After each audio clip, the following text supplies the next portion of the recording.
Drusilla felt a wad of bristles caress her cheek. Distantly, the sound of shifting plate fluttered into her sleepy mind. After a moment of deliriously grappling with the disturbance, the princess recognized the familiar sound of her father's heavy footsteps and bolted upright. "Father," Drusilla called meekly, her eyes fixing on the unmistakable, hulking form of the High King, halfway out her doorway. Tossing the sleek sheets off her, the princess bounded from her bed and rushed to her father's side, throwing her arms about his towering form. Awkwardly, Uther turned to face his child, lightly draping a sinewy arm across her petite shoulders. A slight shudder rippled through Drusilla's body as her father pulled her tightly into his embrace. For a long moment both remained silent, content to finally have a moment of peace together. However, Uther knew that they were not allowed an abundance of time. Sliding his hands to her shoulders, he separated himself from her embrace and examined his daughter. Despite her slender frame, she never wavered under his steady, piercing eyes. She had grown into a fine lady, befitting her mother's high birth, but pride swelled within him as he witnessed her silent resolve in the face of an adversity that she should never have met. So much of her life had been lost to him. Now before him stood a woman, one who he hardly knew, yet in her eyes he could see that he was still dear to her. Externally, the princess did her best to present a picture of elegance befitting her station, but within, she struggled desperately to maintain her composure. The vision of this moment had been fluttering in the back of her mind since her exile, but so much had changed. Her mother's secret quest had not even permitted time to reflect upon a future hurtling toward her. Standing on the precipice of the rest of her life, she knew she could not ask him for certainty. Instead, she hoped to make amends. "Father, I did not intend," Drusilla started in a wretchedly formal tone that had become all too familiar to her, but was firmly cut off by her father's gravelly voice. "Quiet, girl. You have done no wrong. In another time, another place, your bravery would have been commendable. Sadly, such are the times we live. Our foes are cunning and ever treacherous. We must be vigilant at all times." Drusilla nodded solemnly, but within her spirit was lifted by her father's words. "I will be careful. You can trust me." "I know," Uther murmured. "There are few I have faith in, and I know that you will be fruitful in your quest." Drusilla's head snapped up, her eyes becoming as large as saucers, and for the first time, Uther displayed a degree of exasperation. "Your mother thinks herself a clever woman, and she is right, but I did not lay claim to the crown by foolhardy ambitions and blind luck. Girl, do not think me so base a man to close my ears and turn my eyes from the world about me. Nothing happens within the walls of my house without my approval." Drusilla's eyes fell to the floor and whispered in a low, hoarse voice, "I will not fail you, father." Lifting her dainty chin with his coarse, grizzled hand, he muttered, "My daughter does not know the meaning of such a word. I thought that you did not believe in the gods. Mother said that seeking out their servants would anger you," Drusilla said, drifting back from her father. "The gods do not hear," Uther murmured, "but those who speak for them can offer valuable insight on rare occasions. And rare is the occasion that we find ourselves pitted against such an elusive foe. The sage ones may provide us insight into the mind of our quarry." "I understand, father," Drusilla said resolutely. A weight lifted from her shoulders knowing her father sanctioned her mission. She wanted more time with him, to talk with him, to hear his voice, but she could feel the invisible beckoning of his responsibilities pulling him from her, and knew their time was coming to an end. She had spent the last 6 months dreaming of her reunion with her family, and now, when they were on the verge of being flung from one end of the Heartlands to the other, she could find no words. Uther could see the storm raging within his daughter. Time was one luxury he could not afford her, and it seemed as if it was the one thing she desired. He had known the price of his station, and at the time of his ascension to the throne he was all too happy to pay it, but with each passing day his burden grew heavier, and now looking down at his daughter he wondered if he would have the strength to leave her, if his mission was not a matter of such grave importance. Without a word, Uther turned from his daughter, and with long strides quickly disappeared down the dark corridor, leaving Drusilla alone amidst the oppressive shadows of night. After a long moment, a rustle came from the corner of her room, as Drusilla tossed her thick bedding to the side, and softly crept to her mistress's side. Standing as still as a statue, Drusilla did not notice her handmaid till the girl touched her hand tentatively. "My lady," Drusilla said smallly. "Are you well, my lady?" Coolly, Drusilla turned her gaze to her confidant. "I wish to leave with the utmost haste." Riding toward the sun hanging low in the east, 20 horsemen, all mounted on white steeds, trod down an earthen road. A shadowy mist swept across the rolling hills and gentle sloping dales of Yolanda, concealing the horrors of battle for the time being. Sprigs of golden grasses peeked through the layer of fog carpeting the vast plains, stretching before the entourage. Wordlessly, the grave company journeyed to a distant land, altogether unfamiliar to them. As the party traveled, the landscape morphed before Drusilla's eyes. What had been a distant patch of darkness on the horizon became a cancerous blight on her land. Amidst the stain of carnage, the mourning doves withheld their song, and the ravens flew silently overhead, observing those who dared intrude upon this somber land. All was silent. Splintered shafts and shattered shields littered the fields like makeshift headstones. All that could be salvaged had been plucked clean, and the bodies of the fallen reclaimed by their kinsmen. Yet Drusilla could not help but feel a spectral gaze upon her company. As midday came, the party broke into their rations and began to distribute the dull, dried food the fleet horsemen of Langette had become accustomed to. Awkwardly, Drusilla wrangled an errant toss from one of the soldiers, just managing to retain her seat atop her pony. Meal in hand, the princess eyed the dubious ration skeptically. She instinctively glanced back to her handmaid, before quickly snapping her eyes to the pommel of her saddle. The princess could tell that Drusilla was still searching for an avenue back into her good graces.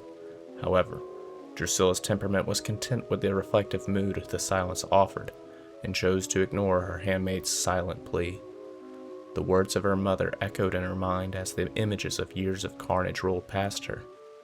If not for the dreadful stillness of this soulful land, Drusilla would have been on edge, but there was nary a soul on the highway. The further they traveled, the greater the scars were left on the land. As the sun had risen to chase the veil from the land, more horrors were displayed before the princess's tender eyes. Her heart ached within her breast, and she wondered how the forces of men could bring such devastation to a land once brimming with life. Ruins of keeps great and small could be seen near and far, as the only evidence of battles fought years before her birth. Ancient landmarks stood brutalized against the painted azure sky, the heavens slowly drifting past the grim spectacle, unimpressed and unconcerned with the lot generations of souls had been dealt. A chill ran down the length of Drusilla's spine as the party passed the ruins given life by the winds, wailing their mouthless cries through the broken fortifications of distant bulwarks. As the day turned to evening, the humble band made preparations to spend the night amongst the ruins of battlefields long past. The mood was somber as the aged veterans shuffled about, readying an encampment fit for the princess. The dismal day turned to a chilly evening. Bread was broken, and once the work was accomplished, the old soldiers sectioned themselves off from the royal and her attendant. Without the cheerful gleam of a fire to ward off the cold, the company resorted to cracking open flagons of cider, which lifted the spirits, as well as staved off the wind's assault.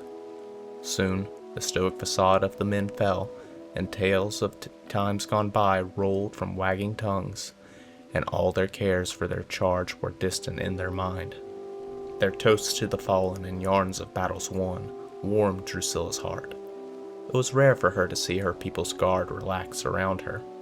All too often the opportunities to interact with their subjects were on the eve of summer campaigning, when they were on edge and ready to spill blood. It steeled her own resolve seeing their kinship, even in a place so bereft of life. But she could not help but feel apart from them. She did not know their names, their hopes, or dreams. Before today, they were as unfamiliar to her as the fabled Eastern Sea.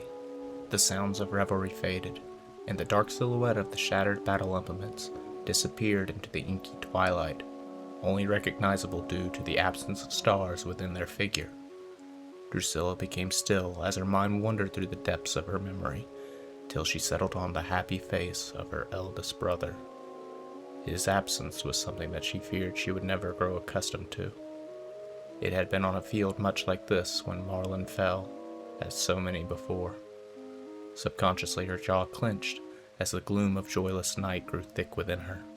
Her mind sluggishly navigated the intricate web of emotions that crystallized in his absence. Her eyes misted as the image of his smile so broad and cheerful was replaced by absence. She had not been able to attend his funeral, safely tucked away in Arden, far from the dangers that ravaged her homeland. She had learned of his fate via the cold, dignified notice her mother monthly issued her children. She could not help but feel as if the void left by Marlon was the source of her family's woes, though perhaps she had permitted herself to remain in blissful ignorance regarding her family's and her people's fortune. Whatever the case might be, she had her mission, her chance to finally aid her family. Even still, in this desolate land, under the face of a waning crescent moon, she could not help but miss his warm presence evermore. She could not help but feel as if the void left by Marlon was the source of her family's woes, though perhaps she had permitted herself to remain in blissful ignorance regarding her family's and her people's fortune. Whatever the case might be, she had her mission, and her chance to finally aid her family. Even still, in this desolate land, under the face of a waning crescent moon, she could not help but miss his warm presence evermore. The chill from a northerly gale brought goose pimples to her bare arms. However, Drusilla did not stir. The ache in her heart proved too great a distraction. So deep in contemplation was she, that the princess gave a little start when her handmaid draped a fur about Drusilla's dainty shoulders. Jerussia did not meet her mistress's eyes, but buzzed about Drusilla, providing her with the even sup she had silently prepared, and readying the princess's makeshift sleeping arrangements. Adjusting the fur, Drusilla partook of the dried raspberries and walnuts. She would have plenty of time to dwell on her losses. For now, she would need to focus on the task before her. She could not bring Marlon back, but perhaps there was a small chance that this journey would provide the solution to this endless war. Somewhere, the destiny of two nations lay written in the stars, and with any luck, this expedition would tilt fortunes in her people's favor. Staring into the tranquil night sky, her searching eyes beheld the heavenly bodies forming the sign in the night. The collection of stars seemed formless and altogether unremarkable to her eye. From the academy's window, she had been shown these stars moving aimlessly across the night sky, as though driven by the wind. At the time, she had paid little heed to her instructors and their clinical denotations on the masters of the firmament. Seeing them now, she felt they were a little closer than the rest of heaven. Dawn came early, and the host rose to chase the morning sun once more.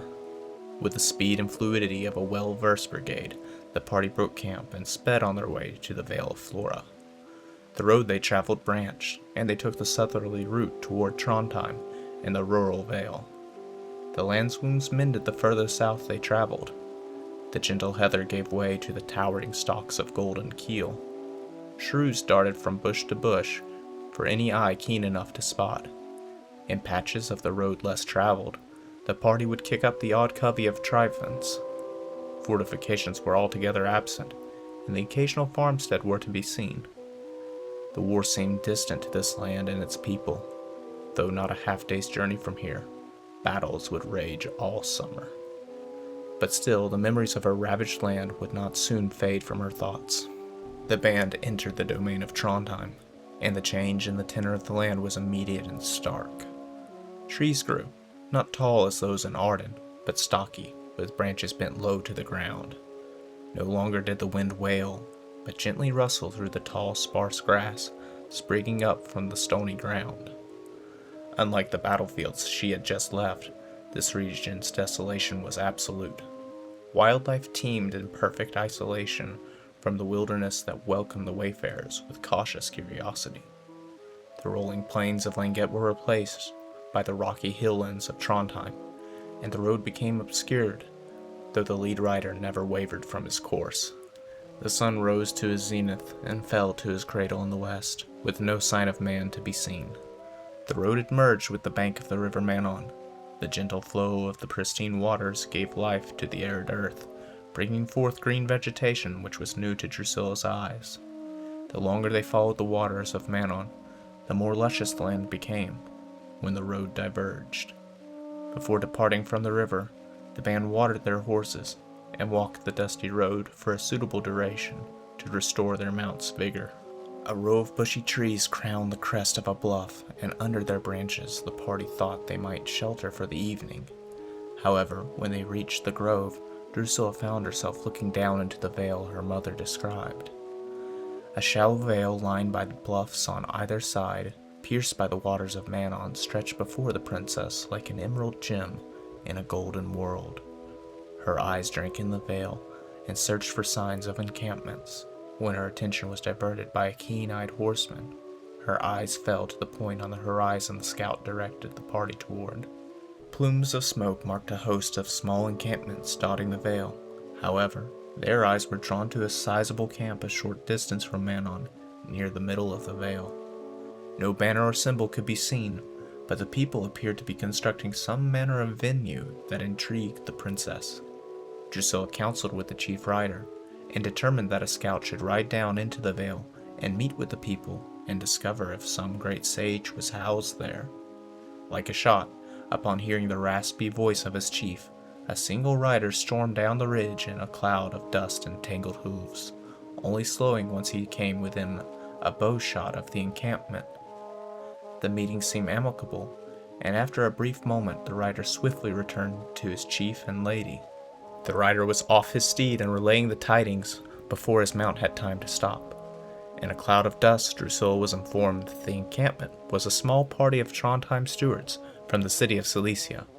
Their services had been acquired to make preparations for a wedding for a minor noble. They knew little in the way of sages, but told the rider that such an event would not fail to attract the attention of the learned. They had offered to share their campsite with Drusilla's. However, she, her handmaid, and the chief rider determined it would be best to maintain their distance and keep the princess's presence as quiet as possible. So camp was made amongst the trees, away from prying eyes, with a vantage that offered a view of the whole vale. A third of the troop led horses down to Manon, while a rider returned to politely decline the Trondhinian's gracious offer. Weary though she was, Drusilla helped Drusilla to attend to the vanguard, preparing a campsite so that the men could have a hot meal. The princess, softening her temperament, worked with her handmaid till the last bedroll was spread, and each soldier contented themselves with a hearty helping of rations. Pleased with her work, and the contentment of her company, the princess found herself being drawn away from the spirited revelry toward a more secluded venue.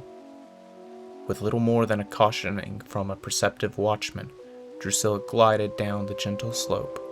Another night beneath the stars would be pleasant in this fair setting, and would provide her an opportunity to gather her thoughts.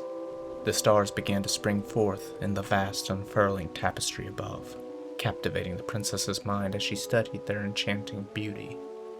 The princess followed the trail in the golden field, cut by the horses being led to the soft medley of the pristine river. Upon reaching the gentle waters of Manon, she parted from the small band escorting the mounts, and traveled eastward, where the merriment was drowned out by the trickling brook, and at last was alone with her thoughts.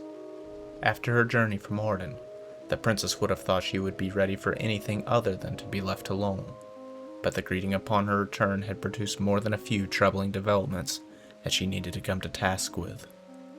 Though the serene nature of the setting provided its own challenges, as she caught herself drifting to distraction. An answer, the princess pondered. She had so many questions, the answers to which she could not imagine bringing this ancient war to an end, let alone offering a swift, long-lasting peace. In truth, She had her own reservations about the war reaching a conclusion. She longed for bloody vengeance, as satisfaction for her brother's death, but beyond these baser desires, she was not blind to the tenuous position the last few years had placed her family in.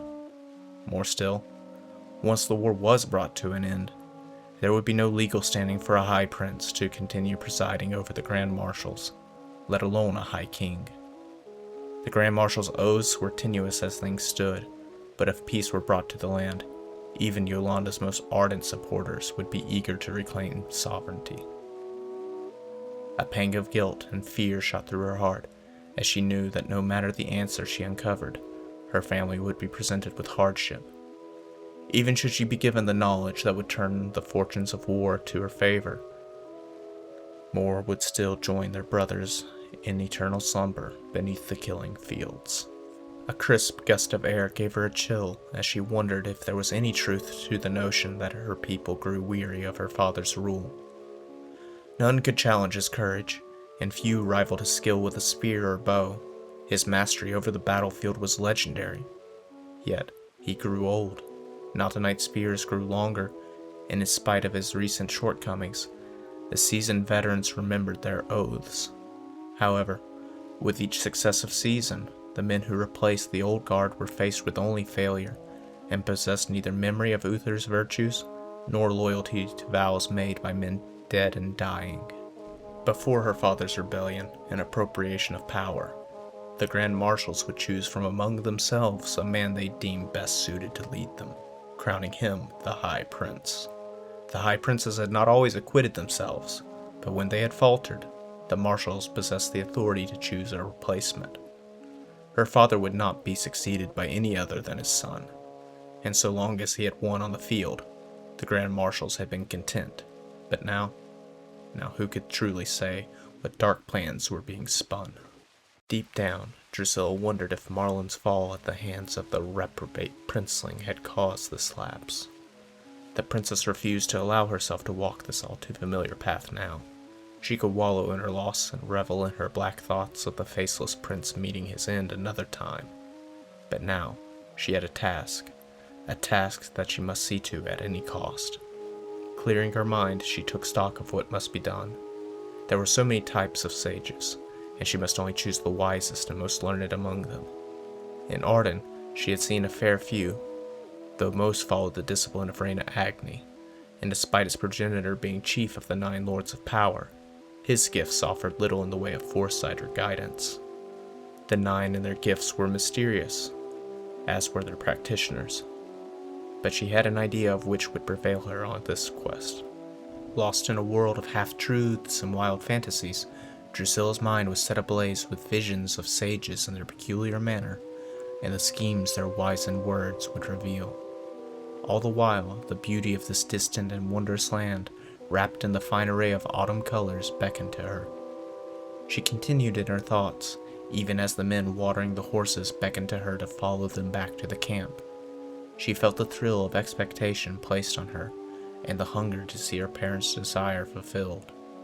The thought, no matter how distant, that this entire conflict might come to an end, filled her with an excitement she could scarcely contain.